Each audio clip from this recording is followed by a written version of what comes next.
Are you ready to go offside? Because it's time for Offside Hockey Talk with your host, James Roberts, and myself, Doug Ireland. All right, it makes me very excited to sit down tonight with the one and the only masterful Ben Shelley. Ben, how are you doing? Good. How are you guys? I'm not too bad.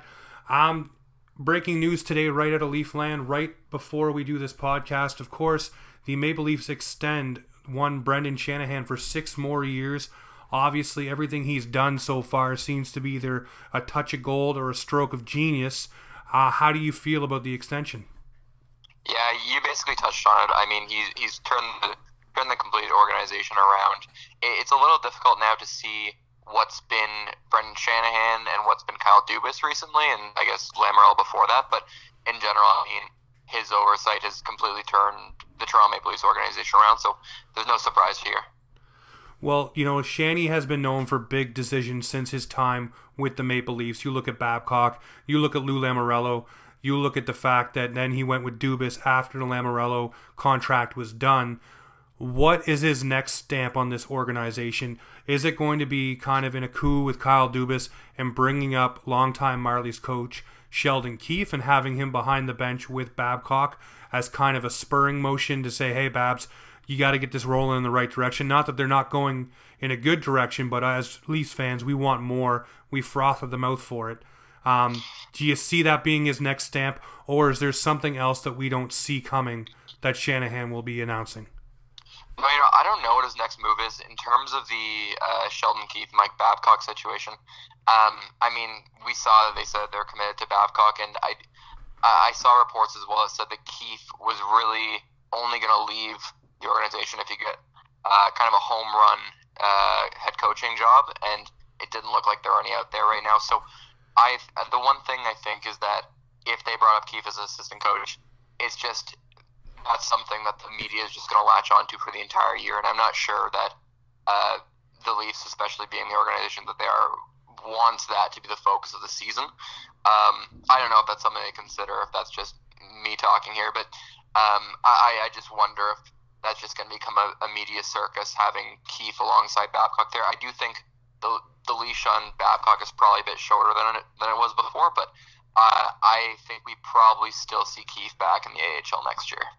Well, the only reason why I bring up Keefe as a possible suitor for the assistant coach job beside Babcock is it does appear they've given permission for one of their assistant coaches to seek another position with another team. So that leaves that door open.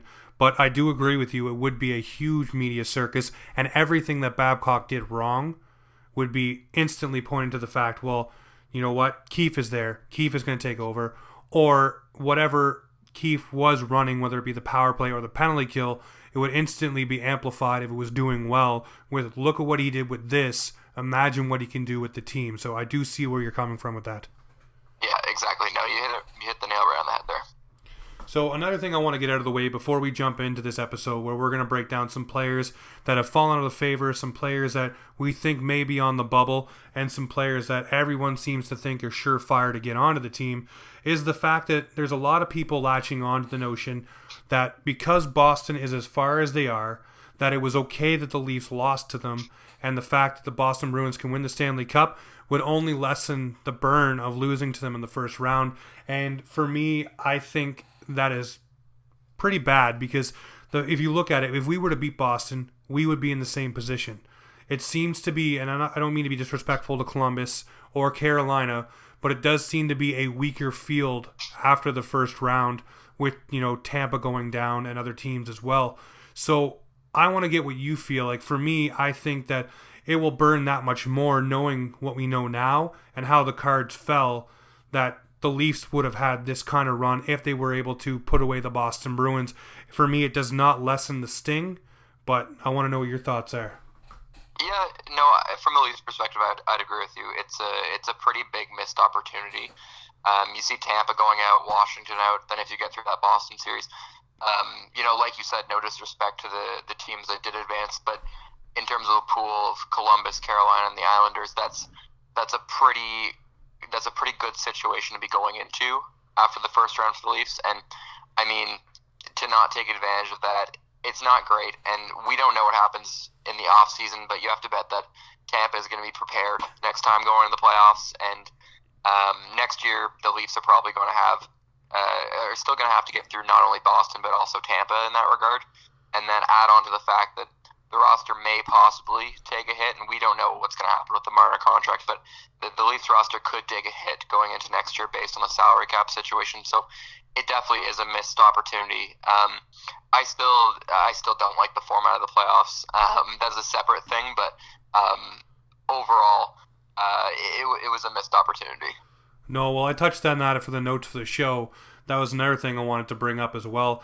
You know, I do miss the traditional 1 to 8 format where it used to be 1 played 8, 2 played 7, and so forth. I don't like the fact that they went again next year and signed a 1-year deal. Basically, yes, we're going to keep this going until the new CBA. Everybody's crying for it. Even teams that are winning and advancing are saying this is not the way that it should be. You have juggernaut teams like the Tampa Bay Lightning say it was a shame that Toronto and Boston had to play the first round. Little did they know that themselves would be out in 4 games. But, you know, it needs to go back to the way it was. It was a good way of hockey. You had your Cinderella story. You look back at the LA Kings when they were the 8th seed and they went on and stormed and took the cup. You know, it made for better, compelling storylines, and it made for better matchups later in the playoffs. Seeing Boston-Toronto round 1, it should be Boston-Toronto right now in round 3, and we'd all be on the edge of our seats. Yeah, no, I agree with that. Like you, I'm a fan of the 1 to 8 style.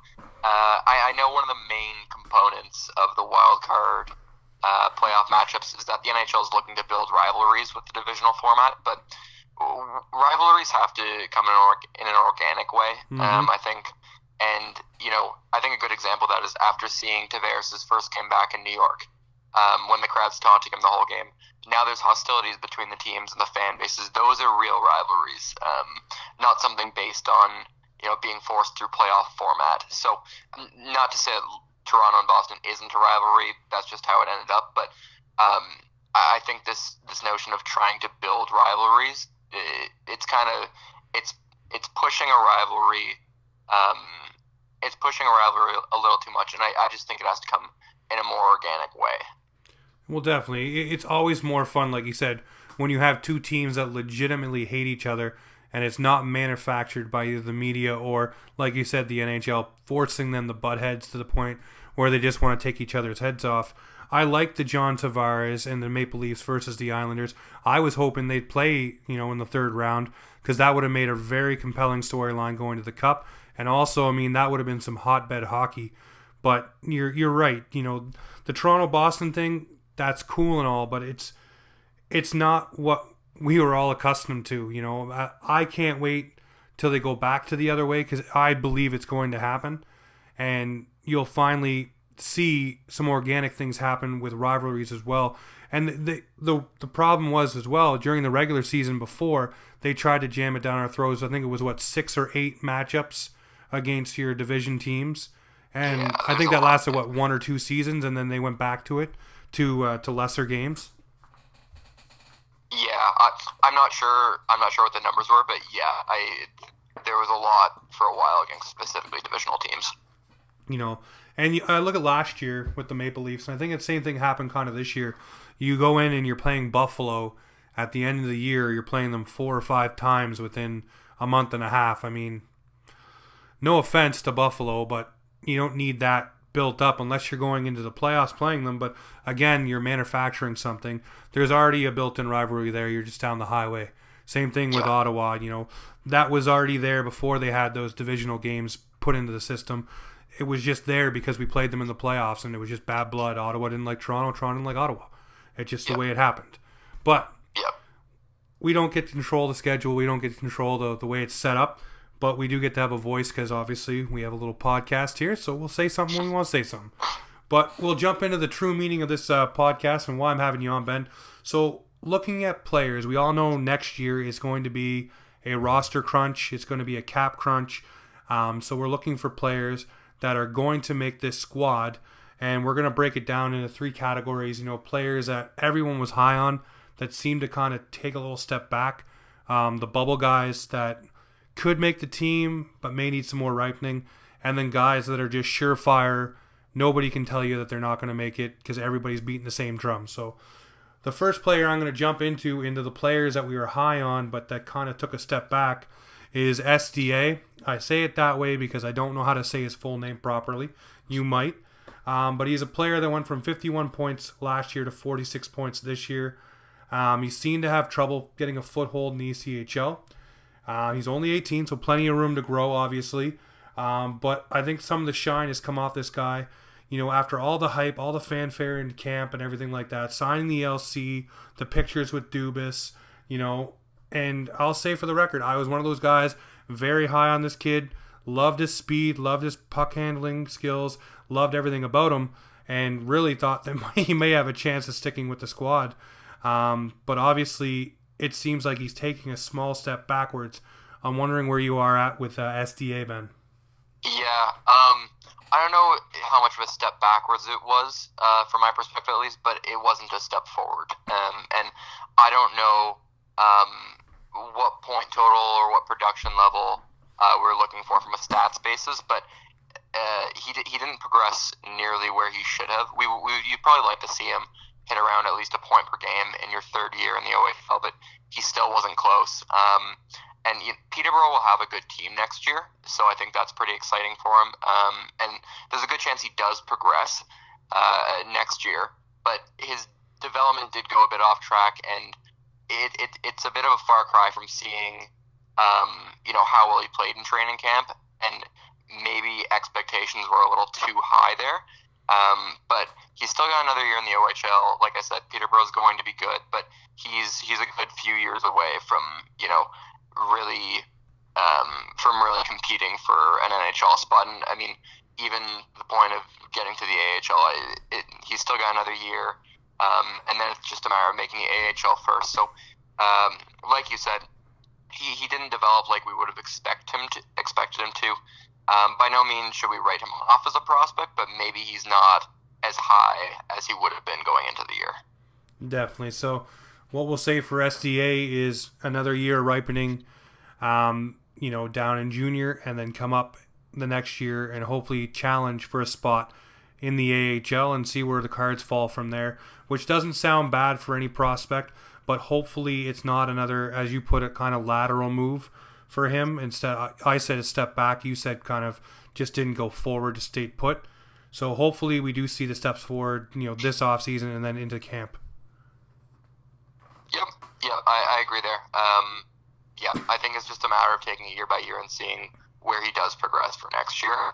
But like I said, Peterborough's going to be a good team, and it's going to be exciting to see. And you'd expect him to take a step forward next year. So another guy that I was very high on when he first burst onto the scene with the Maple Leafs was Andreas Borgman. The guy was exciting us from laying out Alex DeBrincat one game and then dazzling us with some puck handling, some finesse and scoring chances, then to completely falling out of favor and having rumors about him being sour in the AHL and how everything was handled with him. After a decent showing this year and the Leafs needing cheaper defensive option, is this his time to kind of shine, or has the organization already decided what he is and where he's going to be, and that is just an AHL defenseman? Yeah, it's a good question. I think with Borgman, like you said, there's a lot of hype coming in. I think he had won Rookie of the Year in the Swedish League coming in to the Leafs organization. But I think at this point we kind of know what Borgman can bring. When he was in the AHL, I mean, he was average. If you need something to fill a stopgap, Borgman can be that player. He's not going to be a top four defenseman. But going into next year, he might end up getting some minutes just based on, the injury to Dermott, with Gardner leaving, with Hainsey leaving. I wouldn't be shocked to see Borgman getting some NHL playing time. And he did sign that 1-year deal. So that was a sign to me that obviously he's not too discontent, because we could have seen him go back to Sweden. With that, I think that's a good sign, but where I slot Borgman in is as a spare, similar to what we saw with Justin Hall this year, essentially replacing Martin Marincin. on the left side especially. Thank God. If he was a right-hand shot, maybe he has a chance at getting more minutes next year. But with Riley, Muzzin, Rosen, I'd see Borgman as a likely spare next year. Well, that's fair. I mean, Justin Hall didn't get a heck of a lot of playing time, but he definitely did get a lot of practice time, and I guess you could call it development time with the right coaches in the NHL. So maybe Borgman gets that, and like you said, he did sign the 1-year deal, so obviously he's not too sour, and maybe the organization just hasn't given up on him yet. And like you said as well, we do need the depth with a lot of guys kind of going out the door and injuries mounting as well. Is there any other players that you would put in this category, Ben, of someone who may have fallen out of favor with the team or is off the tracks and may not be a player that's salvageable? I have one. This might be taking a bit of a leap, but I'd name Riley Stotts as well. So he was a 3rd-round pick last year, and he developed really well after being traded to Calgary. This year he was good again, but it's a similar situation to SDA where his points per game average, it didn't increase. It stayed very stagnant. He was good. Like, if you're putting up near point per game numbers in the WHL, 57 points to 62 games, he's still a good prospect, but it was similar. In junior, you really like to see your draft picks progress every single year. And he was another player who didn't necessarily progress a ton. He's still a good prospect, and of course, centermen in the system are valuable, but he's somebody else who, like SDA, has to take a bigger step next year in junior. Well, we'll keep an eye on Stotts as well to see what he does. Like you said, center depth is something that everyone holds on to, and hopefully maybe he's just another a late bloomer. To quickly touch back on SDA, just clicked in my mind when you're talking about Peterborough will have a better team next year.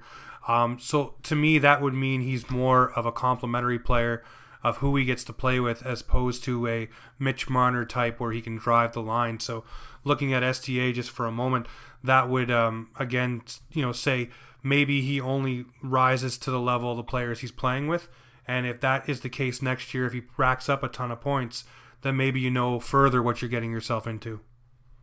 Yeah, the only thing, I haven't researched Peterborough a ton, but looking at their roster, they don't have a ton of forward depth, though they will be a good team. With Peterborough, you expect them to be good because they traded for Ryan Merkley last year.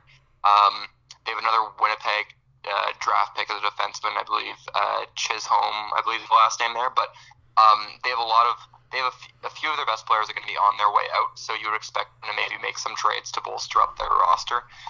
But in terms of forward depth, they don't actually have that much more. You'd expect, forget the first name, but Robertson is going to be, he's a winger on the Pete's, likely to be a first-round pick. So he'll likely be playing alongside SDA, but SDA is going to be relied upon as well with Peterborough for next year. So it'll be interesting to see. I don't know that he really plays a depth role. I think he's going to be one of their better players. But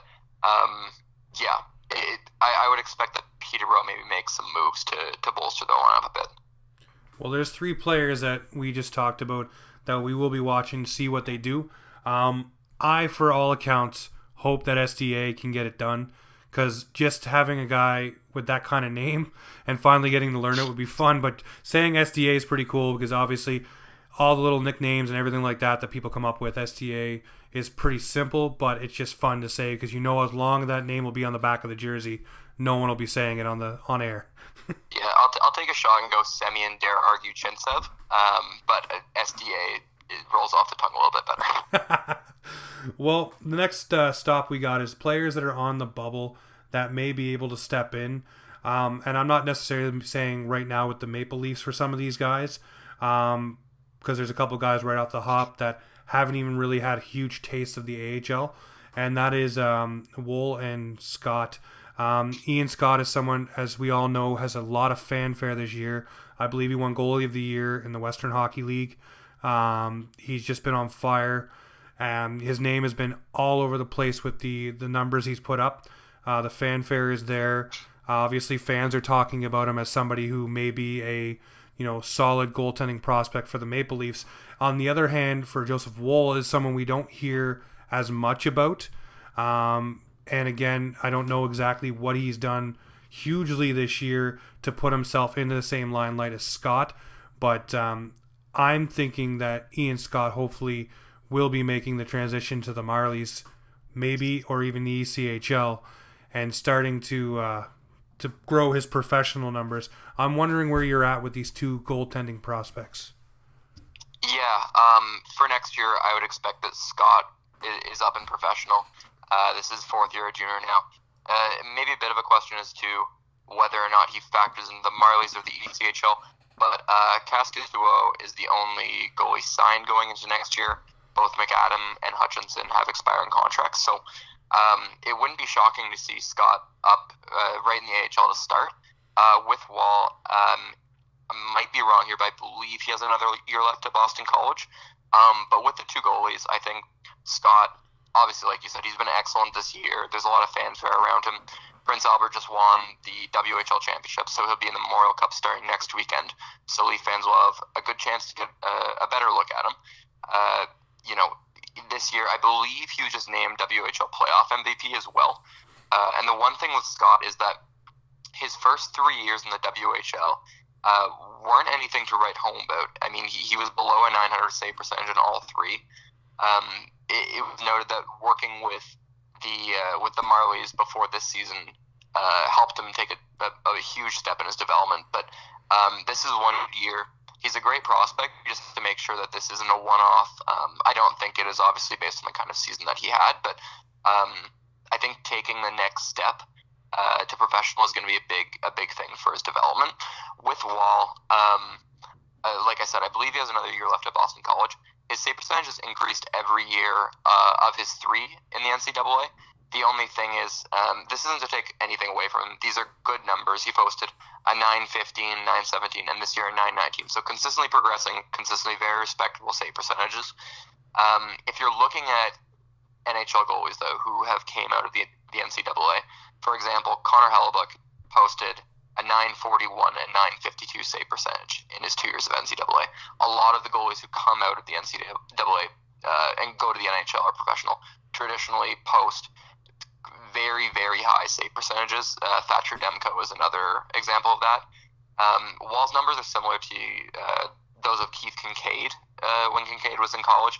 Kincaid's obviously, he was a fringe starter with New Jersey. So Wall is a good prospect, but those numbers in NCAA can be a bit misleading. They're good numbers for sure. He's a good prospect. I wouldn't put him in a great category, though, just based on the goalies we see come to the NHL and what their stats are coming out of the NCAA compared to Wall's. So what we say is we give Joseph Woll another year at Boston College. Obviously, he has that year there, so he will be playing there, and just see what happens. But historically, like you said, a lot of starting goaltenders come out with the higher save percentage. Not to say that he can't make the NHL or even the AHL or even be a good backup for the Leafs down the line, but we'll see after the next year of college and see where he's at. For Scott, I really do think, like you said, I see him playing with the Marlies, maybe even backing up Cac School, or if he can wrestle some of the time away, maybe doing a split, kind of like what Sparks and Pickard did that year. If he can do that, that would be awesome. It's just another guy that you want to see take steps, and this year he's taken a lot of steps, getting the hardware, getting the accolades, so hopefully it doesn't just go straight to the head and he just keeps pushing and working hard, which a lot of these guys do. So I'm hoping to see him, like I said, with the Marlies, and as are you. Another guy that is getting some fanfare, got signed, jumped into a AHL playoff game, scored a goal, is Igor Korshakov. Not good with the Russian names, but I will always try. For me, I think this guy is going to need a full AHL season to get ready for the North American style game. I mean, obviously made an impact as soon as he played with the Marlies. Being 6'4" will factor right into Babcock's hands. He'll like that. And again, another cheap player at a time when the Leafs need cheap guys to step in the lineup that may be able to make an impact. He turned heads in the debut. What are your thoughts on him thus far, and where will he go and fit into this team and onto this Maple Leaf family? Yeah, I'm with you with where we see Korshkov next year. I have my notes, absolutely needs a season in the AHL. I haven't got to watch him a ton. He's a big body, but at least stats-wise, he hasn't progressed in the KHL from year to year in terms of increasing points. And that being said, in the KHL, he was injured this year, and there's a lot of politics there with players who are North America or NHL bound. But yeah, I'd like to see him get a full year in the AHL.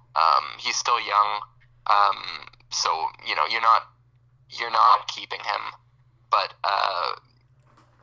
with Korshkov, I don't see there being justification for him starting the season in the NHL over others like Bracco, even Marchment, Engvall. So, like you said, I'd like to see Korshkov get another year in the AHL. All right, so we'll move on to a former first-round draft pick for the Maple Leafs, Rasmus Sandin. This guy has amazed us this year. He's turned heads. He's had some injury trouble. But damn, he could be a cheap puck mover on a squad that is primed to lose Gardner and Dermott's out. Looking for a nice puck-moving defenseman that is cheap. It's hard to do in the free agent market, but I'm never one for rushing D. One of my favorite defensemen got rushed coming onto this team, as we know, Luke Schenn. We all know that story very well. I think with Rasmus Sandin, you're looking at a player that will go back to the AHL next year, hopefully continue to destroy, dominate, grow, and maybe get the Travis Dermott treatment in the spring, get a few games, maybe about 20 games in, and maybe get to join the team for the playoffs if they're making a push, if there's injuries or anything like that. I'm wondering with a guy like Rasmus Sandin, where do you see him fitting in? Do you need him to have more time getting seasoned? Yeah, I think he could honestly come up to the NHL and have an immediate impact. All signs point to him being a very good defenseman at the NHL level. The only thing I think that would keep him there, keep him in the AHL, is based on the left side of the Leafs defense. So, like I had said, I think Riley, Muzzin, and Rosen are on the left side.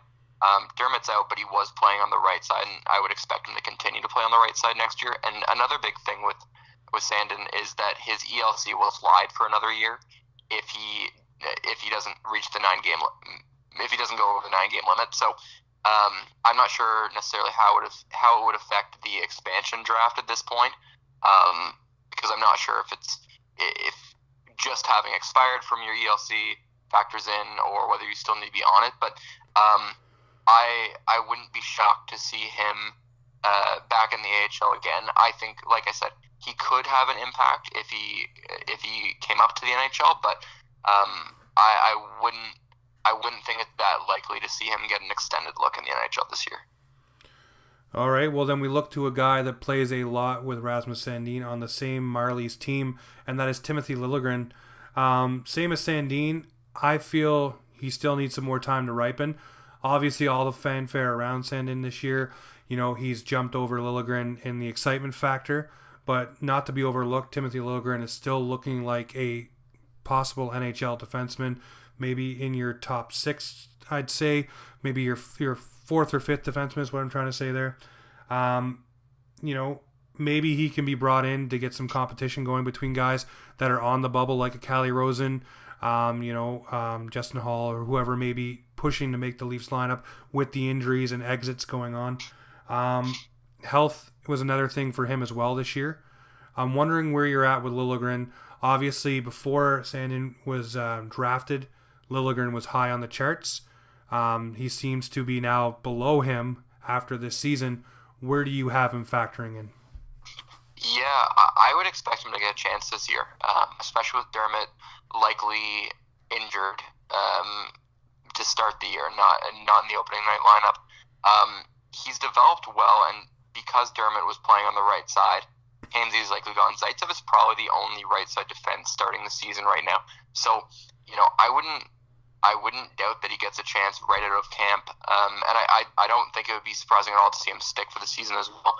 With the Leafs cap situation, people are still calling for a right side defense to be added, but I don't think that can even be thought about until their situation right now gets ironed out with Marner, Kapanen, Johansson, etc. So with that, I don't think we see Justin Hall getting any playing time. And if Justin Hall is not getting playing time, we got Dermott, Zaitsev, and then probably Liljegren on the right side.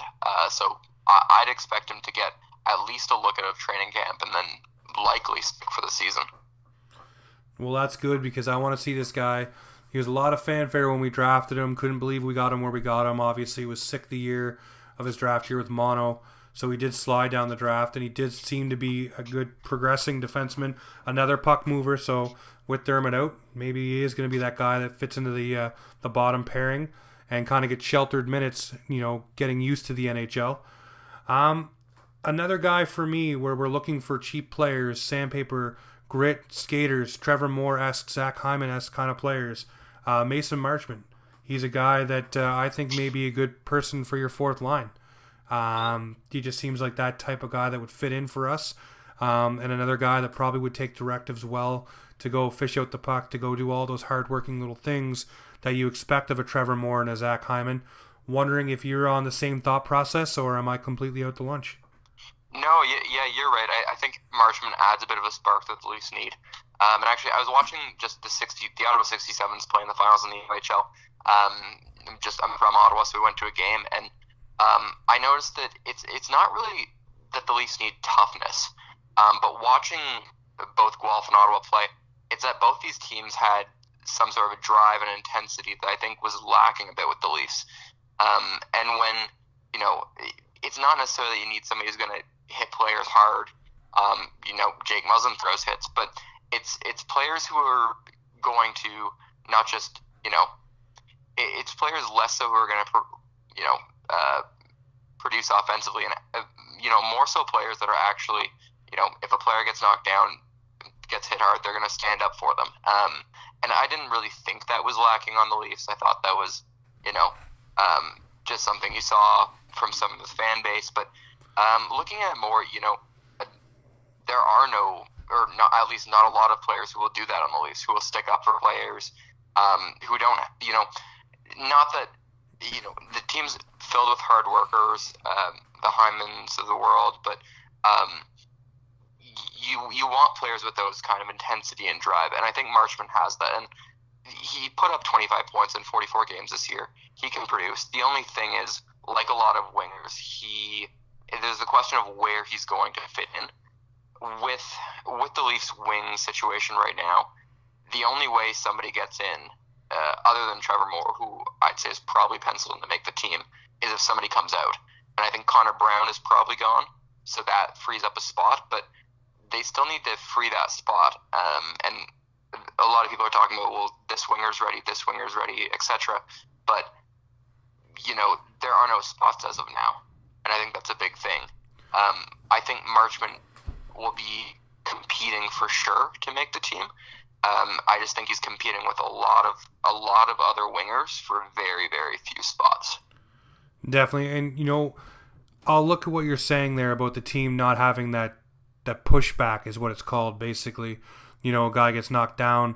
Even if you look at all the teams, it's not even just those things. It's the little things along the board, the extra push, when you're digging the puck out, or the just that little tenacity to go in there, use a Brian Burke kind of word, But also, you look at the first round when Mitch Marner blocked those shots, how excited everyone was and pumped up and thrilled. You need those kind of players that are just going to lay it out there every single night, that drive, that engine, and not quit. And like you said, that's kind of lacking on this squad. It is. When Zach Hyman is your go-to guy to get up in people's faces or push back, and Nazem Kadri has to have the red mist thrown in his face to be able to do something like that, you know that you need to start having those sandpaper, hardworking, get along the boards, get her done things. And players like that drag other guys in. You look at Zach Hyman, he drags other guys into that kind of play. So his line mates figure it out and say, hey, I want to be in there. I want to get the puck. I want to do this. Watch what he does. So, yeah, I'd love to see, Mason Marchment get a look at it. Trevor Moore is another guy who drags things in. We'll be talking about him in a little bit. But, you look at another guy on the Marlies right now who's getting better and better and will not have a spot on the squad yet unless you see Kapanen, Johnsson, and Brown move, which is a huge, I don't think so, but is Adam Brooks getting better and better. And like I said, if Cappy and Johnsson do get shipped out, which could happen, or he may even be trade bait himself, I'm wondering what you think about Brooks and his chances of making it. And again, he's another player who's going to get lost kind of in the shuffle for the Wings. Yeah, with Brooks, I mean, the big thing with Brooks is that he can play center. That's true. I don't think he's moved in any scenario because of one, I don't think he's a piece that teams are really going to be coming after, and two, I don't think there's a whole lot of trade value with somebody who 22 or 23 years old in the AHL and hasn't played an NHL game yet. There's not a whole lot of value there, but there is value in keeping Brooks in the organization and continuing to develop him. He's a very good center, and I don't think the Gauthier experiment is done quite yet. And Brooks can use another year in the AHL, but he did take major steps this year from what we saw during the Calder Cup run. And 21 goals, 40 points in 61 games is very good production in the AHL for a 22-year-old. Like I said, I think being a center or being able to play center gives him an advantage over others. I think he's back in the AHL next year, but he's definitely a valuable piece in the coming years. Well, there's one guy that I was very high out of coming out of the queue, and I always made sure to try to put him up on my Maple Leaf team when I played the NHL games, and that was Dmitry Timashov. For whatever reason, I just don't think this guy's another guy where I almost put him in the top category where he's one of those players, that maybe fell out of favor. But you look at his stats, and he's still doing half decent in the AHL. But he's one, again, that doesn't seem to have a spot with the big club. And like you said, doesn't really have a whole lot of trade value.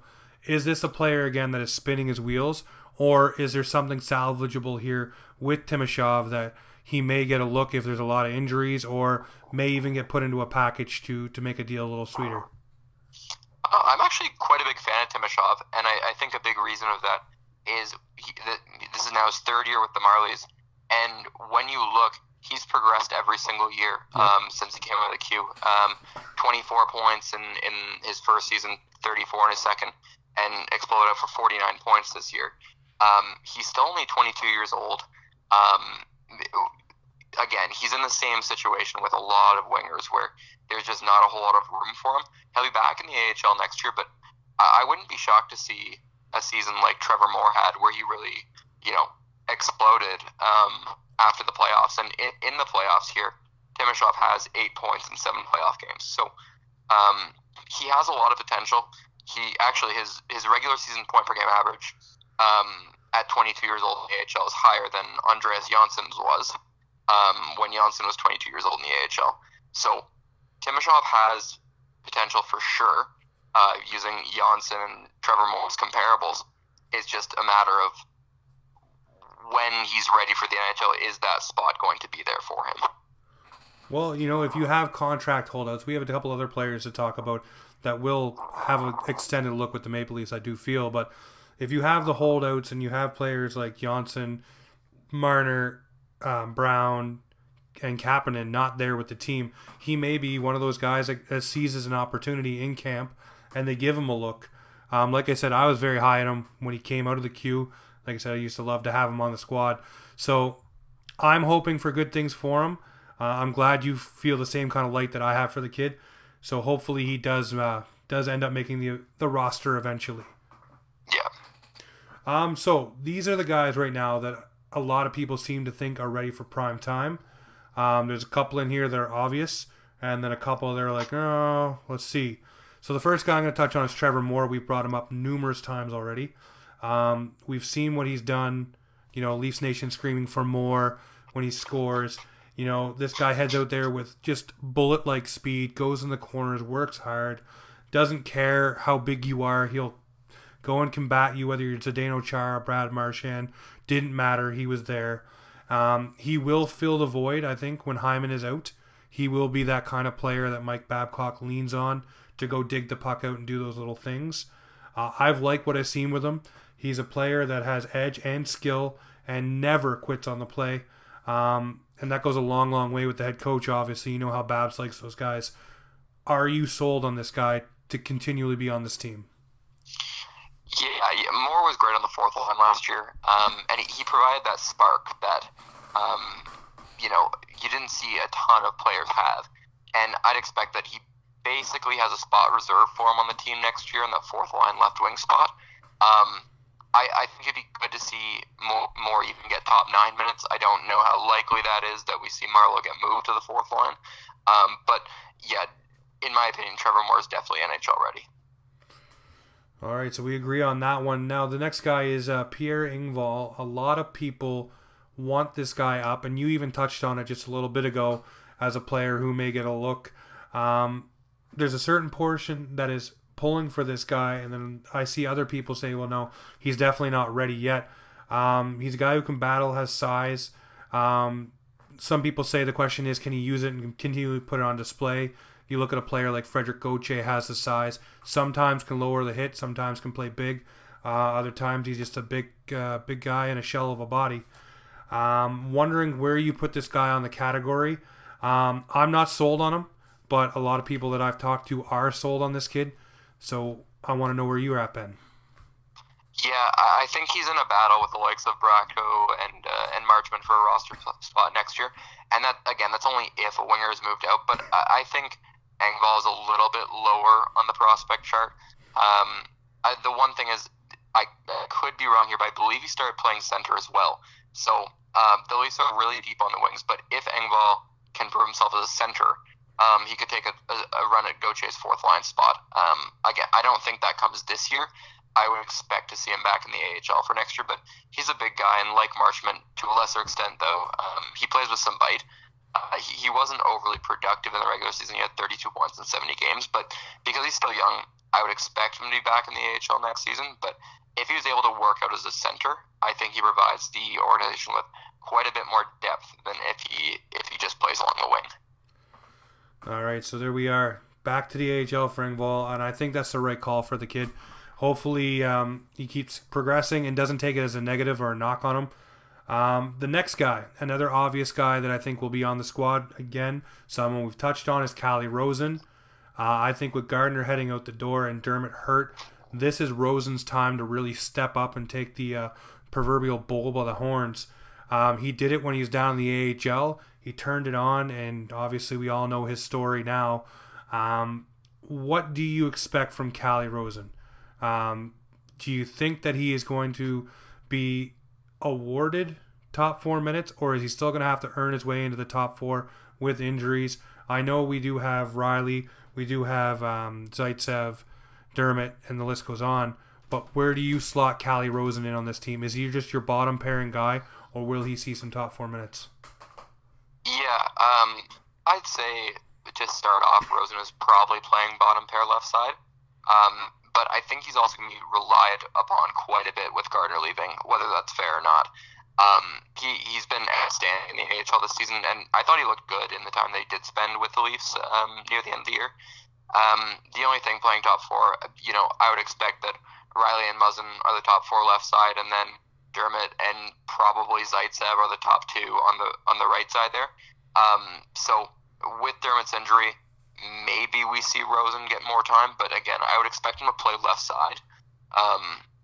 Babcock's a big fan of having, if you're left hand, you're playing left side. If you're right hand, you're playing right side. We've seen exceptions with Hainsey and now Dermott, but I expect that Rosen starts on the third pair left side.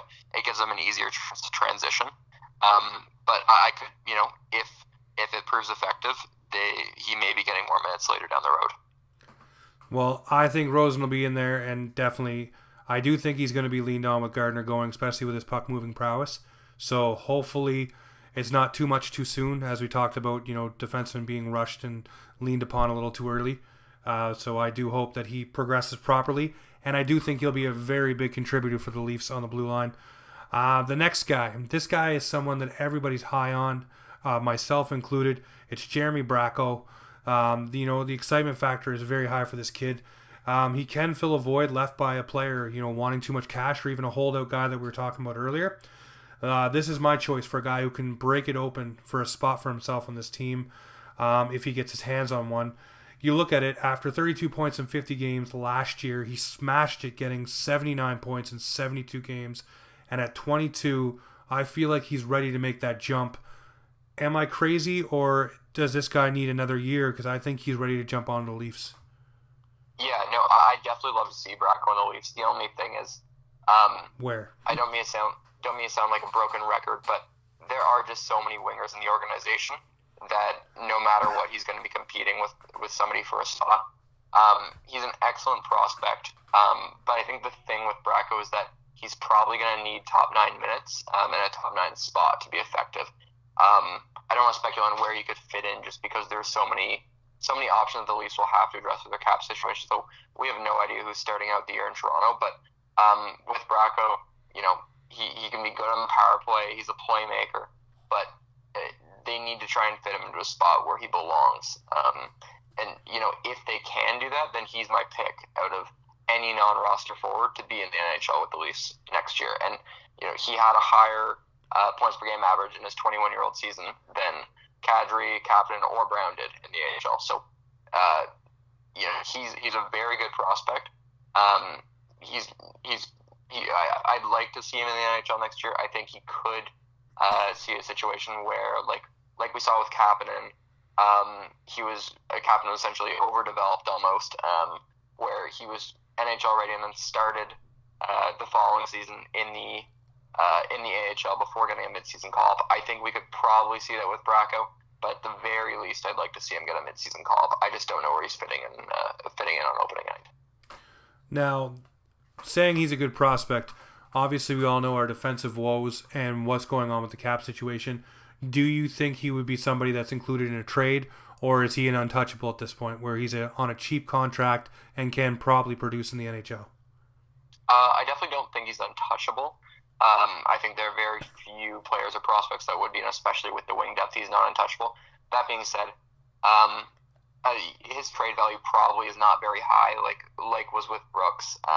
He's probably not going to get moved in any sort of like a 1-for-1 or even a 2-for-1 trade, just because like his value is not as high as it would be if he played part-time in the NHL, and you could really see what his ceiling was.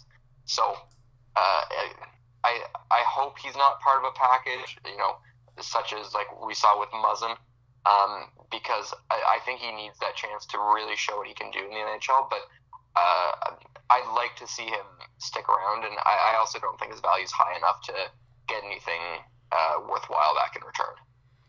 I always think about, players not having the highest value, and then looking down at teams. I shouldn't say looking down, it's a horrible way to say it. Looking at teams like Edmonton and Ottawa, Edmonton especially, a team that needs cheap wing, someone to play with McDavid, and, a Bracco or even a Brooks or someone like that may fit that bill, and they may be willing to pay something, to get a player like that. And obviously the Leafs would have to take something back, but obviously cap situation for both teams in that regard. But I always think about those things in the back of my mind, just because you never know what a team's thinking. And obviously these guys got some speed, and that's what David needs, is someone with speed to be able to put the puck in the net. And there's been a lot of links and hooks and throws going Connor Brown's way, so who knows? Yep, fair enough.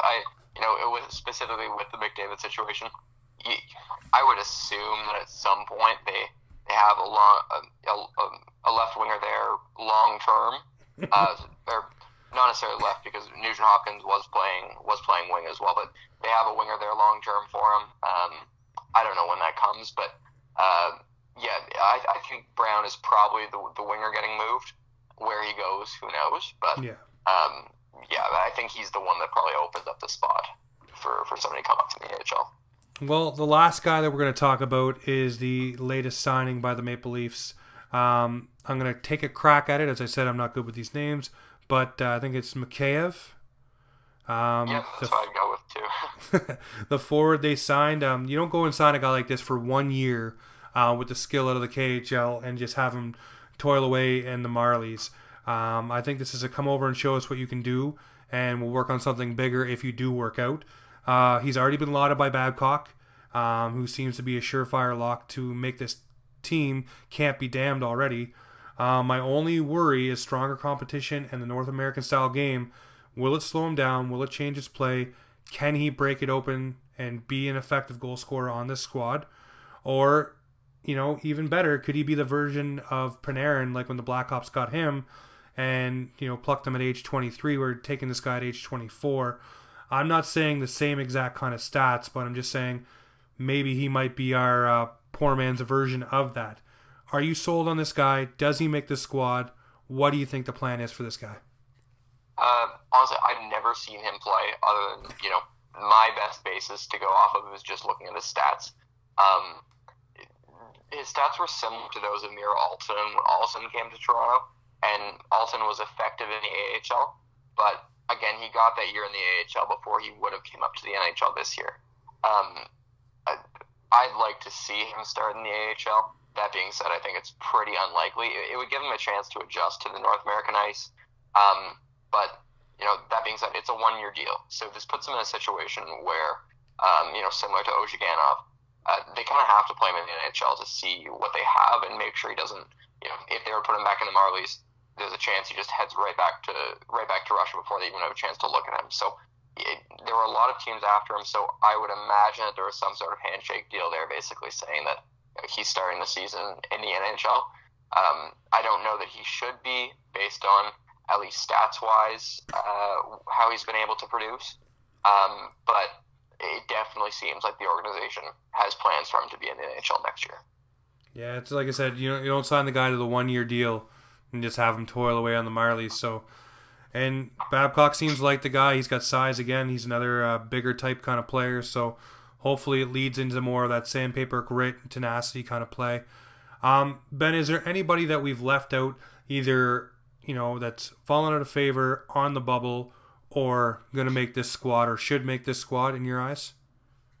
I don't know if there is. Maybe the one would be Michael Corsoni, because I think when he was what we got back for Shelley, a lot of people were pretty underwhelmed. But stats wise, at least, he has 42 points in 62 games this year. He plays with some grit as well. Similar to Marchment, to Engvall, a little bit lesser, obviously. He's a smaller guy. He's 5'10", but he was a good acquisition to get back from the Josh Levo trade. It's better than getting a middle round pick or anything like that. He's 3 years younger than Levo. He's somebody as well that with the Leafs' depth on the wing, don't know what the plans are for him, but if he can continue to progress like he has, at least through his first couple of years in the AHL, both with Utica and Toronto, he's somebody as well that could be pushing for a spot in the coming years. That's someone I didn't even think of, to be honest with you, and I looked at all the stats and all the players, but you are 100% correct. And this team, I think the identity that they need is they want, Kyle Dubas likes a fast team to be able to play, high tempo at all times. But we do need a little bit of that wear you down sandpaper, a little bit more of the pushback. So he may be another player to factor into that. But only time will tell with all the roster moves. I mean, we could be looking at opening night and we could have Artemi Panarin on the wing and no longer have Andreas Johnsson, Kasperi Kapanen, Connor Brown, etc. So who knows what's going to happen. You see all the lovely Cap friendlies on Twitter. Everybody's making their team for next year. So I'm excited for all these players. I like watching development, and I see you all the time posting different stats about guys who are coming in, coming out. Especially when we signed these two guys, you did the comparison with Altonen and Mikheyev. And then also I looked at the fact that, you're talking about Bracco. So it was a natural thing to ask you to come on, talk about some of these guys, and just see where the organizational depth is going. So I thank you, Ben, as always, for stepping offside. Well, thanks for having me on. I'll be back anytime. Love doing the shows. All right, perfect, Ben. And you can check out Ben at LeafsHub.com. Always has the freshest news and notes on the Maple Leafs. Again, Ben, have yourself a good night. Yeah, you as well. Thank you. Cheers. All right, so like I said, that was Ben Shelley from LeafsHub.com. You can check him out on the website, posting the blogs. Be sure to follow his work. He is one of the best at what he does. All right, guys, that's it for tonight. We'll chat with you later.